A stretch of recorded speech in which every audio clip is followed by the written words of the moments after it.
నాటకాల్లో నటిస్తున్న వారు సినిమా అవకాశాల కోసం ప్రయత్నాలు చేస్తున్న ఆ రోజుల్లో సావిత్రిని కూడా సినిమాలో నటింప చేయాలని ఆమె పెద్దనాన్న మెద్రాస్ తీసుకెళ్లారు. జెమినీ స్టూడియో వారు ఆ రోజుల్లో ముమ్మరంగా సినిమాలు తీస్తూ కొత్త వారిని ఎంపిక చేస్తూ ఉండేవారు. సావిత్రి పెద్దనాన్న ఆమెను అక్కడికి తీసుకువెళ్లారు. అక్కడ కాస్టింగ్ విభాగం, నటీనటులను ఎంపిక చేసే శాఖలో జెమినీ గణేశన్ ముఖ్యుడు. సావిత్రి జెమినీ గణేశన్ మొట్టమొదటిసారిగా చూసింది అక్కడే.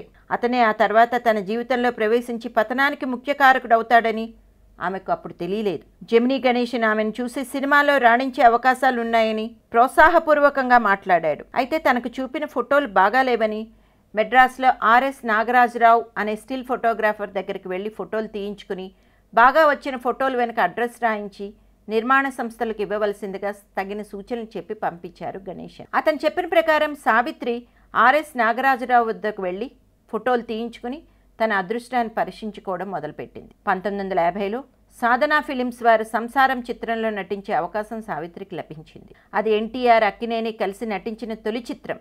నాగేశ్వరరావు తొలిసారి సాంఘిక చిత్రంలో హీరోగా పరిచయం కావడం ఆ చిత్రంతోనే. ఈ నేపథ్యంలో ఆయన సరసన నటించే అవకాశం సావిత్రికి రావడం విశేషమే. కానీ దురదృష్టం ఏమిటంటే తొలిసారి ఆమె కెమెరా ముందు నిలబడి చుట్టూ జనం అందరూ చూస్తూ ఉండగా నటించడం అనేసరికి ఆమె కంగారు పడిపోయింది. బిగుసుకుపోతూ డైలాగ్ చెప్తూ ఉండేసరికి నటనలో సహజత్వం కనిపించడం లేదని చిరాకు పడ్డారు దర్శకులు ఎల్వి ప్రసాద్. ఆ సినిమాలోనే సావిత్రికి స్నేహితురాలుగా కొందరు అమ్మాయిలు ఉన్నారు. వాళ్లలో పుష్పలత అనే అమ్మాయి హుషారుగా ఉంటూ చలాకీగా డైలాగులు చెప్తూ ఉంది.